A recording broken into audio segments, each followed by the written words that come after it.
And welcome back to How to Read the Bible, a field guide for spotting Jesus in every book of the Bible. And today we are looking at 1st and 2nd Kings. Now, 1st and 2nd Kings, just like 1st and 2nd Samuel, is a book that was originally put together as one whole book, and then later on, just because of practical considerations, like how much story, how many words you could fit on a scroll, it was broken up into two parts. But for our study, we want to keep it as a whole literary unit because the author behind Kings is a very, very special message for us this week.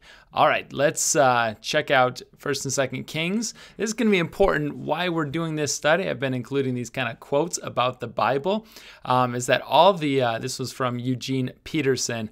All the persons of faith I know are sinners, doubters, uneven performers. We are secure not because we are sure of ourselves, but because we trust that God is sure of us.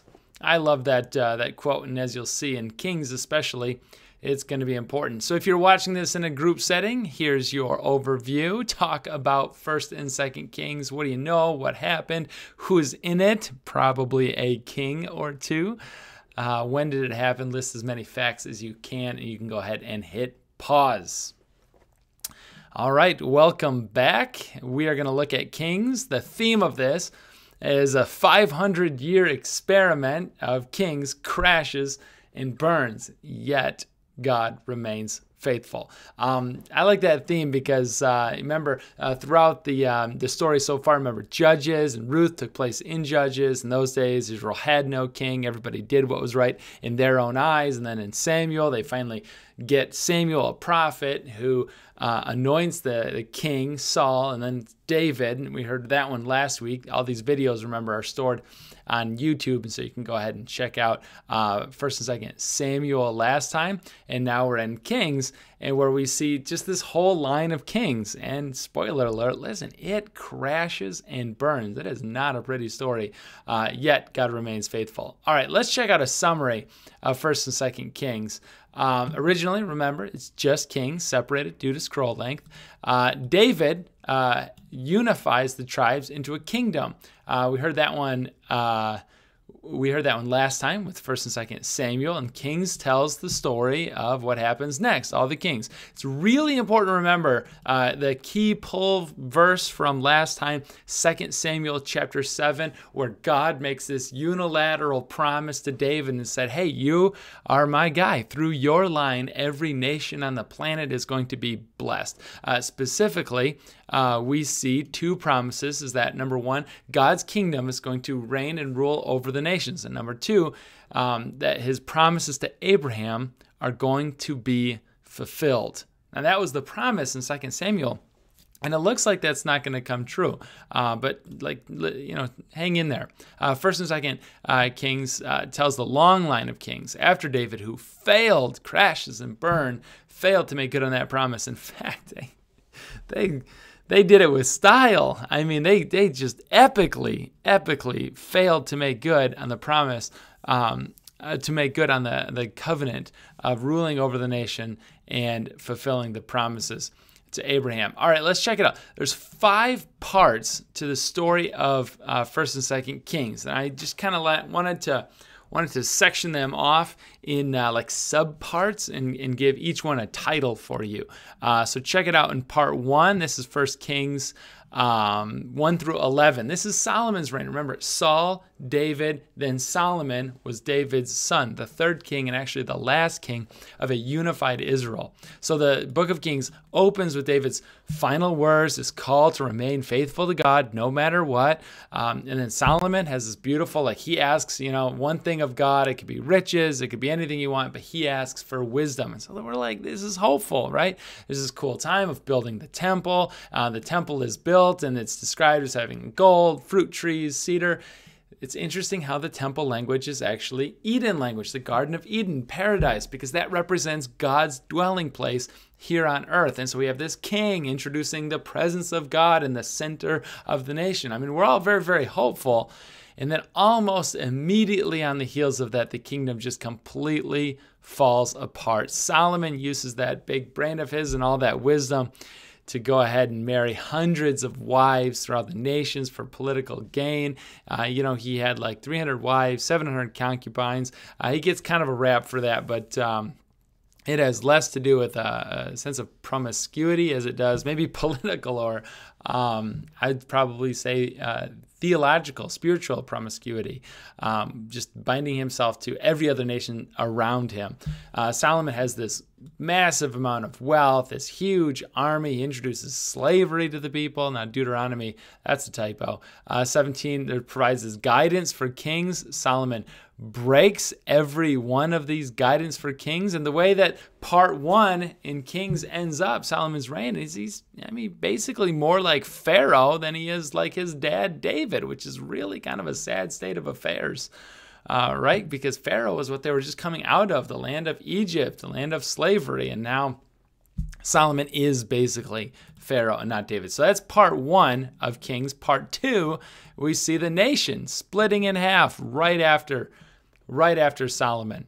Rehoboam, Solomon's son, turns out he acts just like Dad, Solomon, even more so. We heard that message in church, big church a little while ago. Nation, part 3 of this series.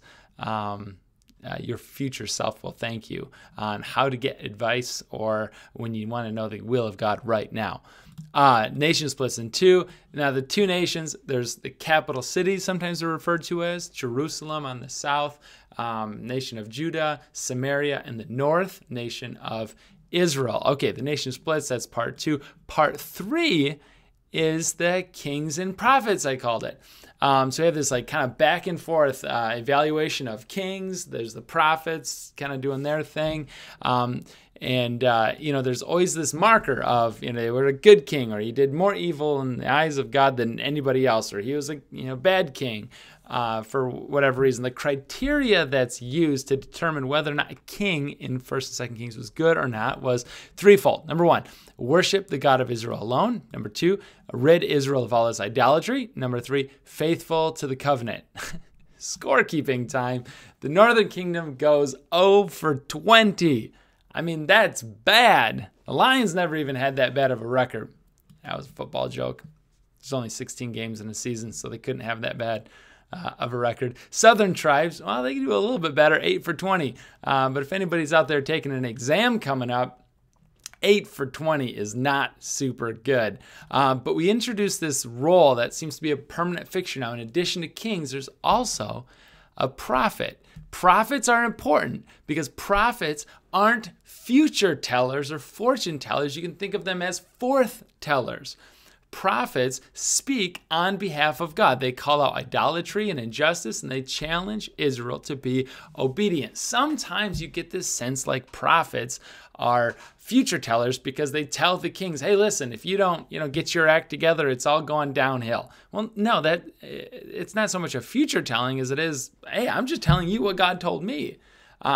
God told me that walk with the wise, become wise, but a companion of fools suffers harm. I see my kid hanging out with somebody who's just all out trouble, and I say, hey, kid, you're in for a world of hurt. It's not like me supernaturally predicting the future. I'm just like telling them God's wisdom is, you're going to suffer harm. And that's what the prophets do. They speak on behalf of God. They're forth tellers or truth tellers, speaking to the kings on behalf of God, not necessarily predicting future, although sometimes it really looks like they're predicting the future. 2 main prophets in Kings is Elijah and Elisha. And we see this in part 3, where these guys are hanging out and doing all this stuff. Remember, Elijah was the guy, Ahab, Jezebel. In fact, that was the message that we had at church just last week, in fact, that Elijah, hearing the voice of God in the Christmas Comes Close,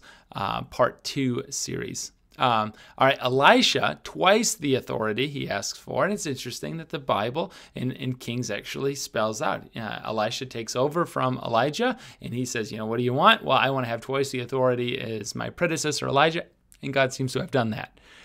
There's 7 miracles recorded, and for Elijah, there's 14 miracles recorded. for Elisha. Some of these are healing of Naaman, the floating axe head story, raising a dead man. Listen.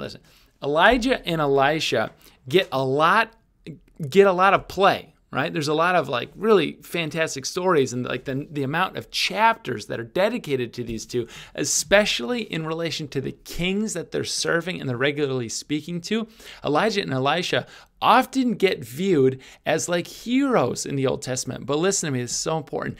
They both ultimately were unsuccessful, right? They're stories of failure. Their tenures, they didn't accomplish what they needed to accomplish, which was to bring Israel, bring the nation back to God. They couldn't do it. Which is why we come back to that quote very, very early on under Why This Study, this Peterson quote, because all the people of faith I know are sinners, doubters, and uneven performers. We're secure not because we're sure of ourselves, but because we trust that God is sure of us. It's not ours. We're not the heroes of the story. Even the heroes in the story, Elijah and Elisha, ultimately were failures.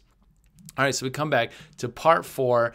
I call this one Exile, part 1. You see this, uprising. God commissions Jehu and to kind of take over, but Jehu gets a little ambitious and a little out of hand, and then violence breaks out, and there's just this like coup after coup after coup in the northern kingdom of Israel. Chapter 17 is an important one in 2 Kings because Assyria takes Samaria, the capital of the northern kingdom, and chapter 17 is this kind of prophetic reflection. Remember that checklist. Like, this is what the kings are supposed to do. 1, 2, and 3. Did they worship God of Israel alone? No. Did they rid Israel of idolatry? No. Were they faithful to the covenant? No. 0 for 3. 3 strikes, you're out. Assyria comes, knocks Samaria out. It never assembles. They never get back together. They're just done. Chapter 17 of 2 Kings ends with kind of this declaration that God allowed Israel to face the consequences of the path that they chose. Somebody told me one time that your decisions determine your future. That is an important line, and that's what we see exactly from 2 Kings chapter 17. Your decisions determine your future. And they made decisions, and God allowed them to experience the consequences of those decisions. Well, part 5 is a good one because then we come back to the southern kingdom and give a little update on what's happening over there. It's a little shorter, and we see that there's a few kings. Hezekiah, he was a good king. He trusted God when Assyria came knocking at the door.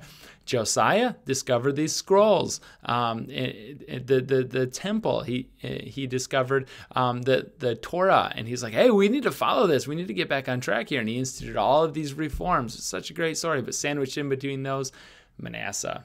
Manasseh was bad. Manasseh was really bad. Manasseh was like child sacrifice bad. He was so bad. It was just, it was too far gone. There was nothing they could do to bring the nation back. I mean, it was just all over, game over. It's not Assyria this time. It's Babylon.